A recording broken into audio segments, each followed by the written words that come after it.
Selamat malam, Assalamualaikum sahabat cahaya kehidupan semuanya. Kembali di hari ini, di malam ini, harinya hari Jumat tanggal 12 Agustus 2022. Kembali saya membuat sebuah audio catatan harian yang berisi pengalaman, berisi inspirasi dari aktivitas yang sudah saya kerjakan seharian ini dari pagi sampai malam. Hari ini Tadi pagi saya nemeni kedua putri saya ke sekolah. Saya nganter sekolah, kemudian saya nunggu karena hari Jumat. Saya nunggu tadi di McD gitu ya, nunggu di McD.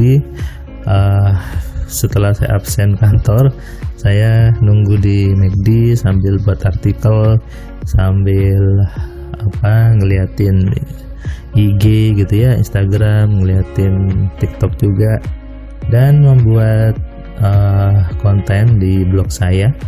Anda bisa baca blog saya di firmanpratama.wordpress.com atau di kekuatansugesti.com. Hari ini saya menemukan sebuah kejadian yang seru tadi. Ketika tadi lagi nongkrong di McD tadi, tiba-tiba hujan gitu ya. Sepertinya sudah memasuki musim hujan di bulan Agustus ini. Hujan, kemudian ada dua orang yang menyikapinya berbeda. Orang pertama saya lihat dia ngomel-ngomel gitu ya. Tuh hujan gini gitu ya. Dia ada di sebelah meja saya ngomel-ngomel. Hujan rek, kok kalau nanti basah gimana gitu. Sementara di sisi lainnya ada orang yang dia tersenyum mandangin hujan. Dia tersenyum, dia kayak seneng gitu ngeliatin hujan gitu ya. Nah, ini yang buat saya kemudian menjadi inspirasi. Artinya apa? Hujannya nggak salah gitu. Yang salah adalah persepsi kita. Kita seringkali kan ketemu seperti itu. Ada sebuah peristiwa, kemudian kita jadi marah-marah dengan peristiwanya, kita jadi sebel sama peristiwanya, kita nyalahkan kejadiannya, kita nyalahkan kenapa seperti itu, kenapa seperti ini. Tapi di sisi lain ada orang yang happy dengan kejadian itu. Kayak tadi misalnya yang saya ceritakan ya, ada hujan waktu masih pagi, tadi masih jam 8:30 gitu ya pagi. Yang satu ngomel dengan hujan, yang satu saya lihat tersenyum gitu ya, seolah-olah menikmati suasana hujan itu. Saya memang dulu senang sekali ketika mengamati aktivitas manusia. Dari SMA sih saya senang gitu melihat bagaimana respon manusia ketika marah, ketika ketawa gitu. Jadi sebetulnya mungkin ini yang membawa saya untuk membuat rumus AMC ya. Dari kecil, dari remaja saya sudah senang mengamati perilaku manusia. Tapi saya belajarnya jadi ke teknik, ke IT. Seru memang kalau kita sibuk melihat bagaimana sih manusia itu bersikap, bagaimana manusia itu bergerak gitu ya. Dan ini menjadi ilmu. Tadi juga mungkin Tuhan sedang memberikan petunjuk kepada saya untuk melihat bahwa ada orang yang bisa menikmati hujan, ada orang yang sebel dengan hujan, kemudian nyalahkan hujan. Lucu ya, hujan disalahkan. Anda juga mungkin pernah kan, ketika mungkin Anda naik motor lalu hujan, selalu Anda marah-marah. Hujan kira kalau bahasa Surabaya gitu, hujan yo nanti basah semua. Nah, itu namanya ngersuloh. Kalau bahasa Jawanya ngersuloh itu mengeluh gitu ya. Dikit-dikit mengeluh, dikit-dikit ngomel gitu. Padahal semuanya itu kan memang sudah hukum alamnya, termasuk hujan, termasuk angin dan sebagainya. Menikmati fenomena alam, menikmati mekanisme alam, itu bentuk bersyukur kepada Tuhan. Kalau kita mau belajar dari alam, mau melihat dari alam, kita bisa sikapnya jadi bijaksana, tidak mudah marah, tidak mudah ngeluh, tidak mudah ngomel gitu ya. Kalau bahasa kerennya ya sabar.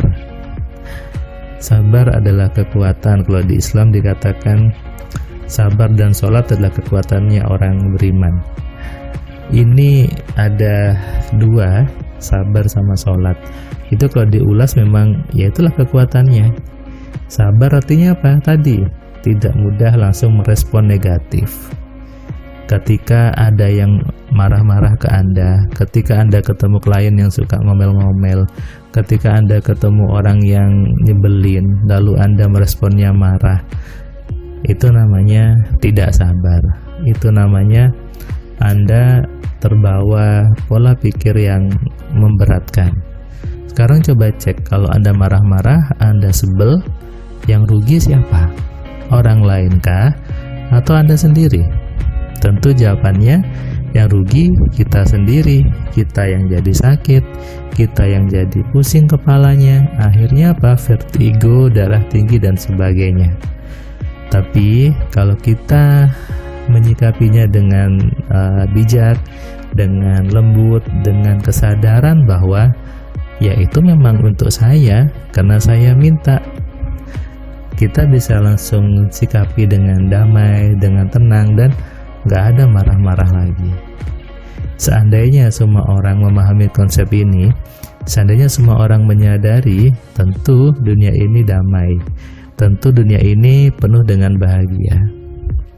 Kuncinya tadi ya, sabar dengan berpikir yang benar, termasuk juga sholat, berpikir yang benar.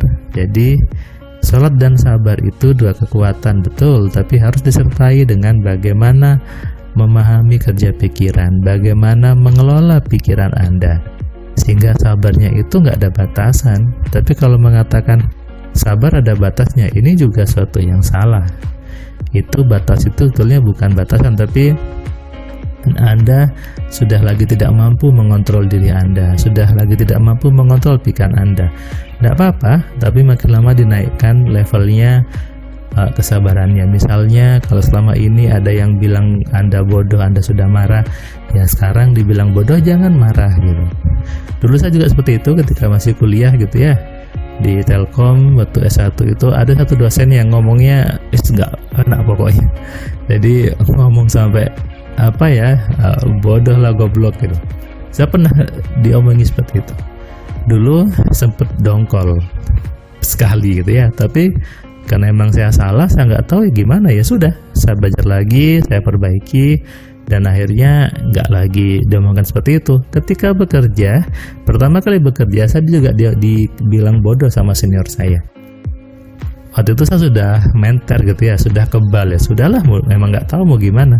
Nah, ini adalah mengelola pikiran sebetulnya, mengelola emosi supaya tidak terbawa dengan emosi yang negatif. Karena kalau sibuknya marah-marah, sibuknya emosi yang jelek, itu tidak bagus juga buat diri Anda.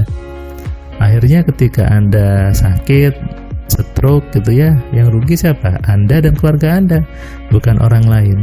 Makanya jagalah diri Anda, jagalah pikiran Anda untuk tetap tenang. Kalau bahasa saya, untuk tetap di alpha state. Makanya saya kasih nama alpha mind control. Bagaimana mengontrol pikiran untuk di kondisi alpha supaya selalu santai, selalu nyaman, dan tentunya selalu ikhlas. Ikhlas adalah bahasa agama untuk alpha state. Itulah pentingnya memahami pikiran dengan benar. Sadari ini dan renungkan. Selamat malam, selamat istirahat, salam sehat, salam kaya, salam cerdas. Dari saya Firman Pat.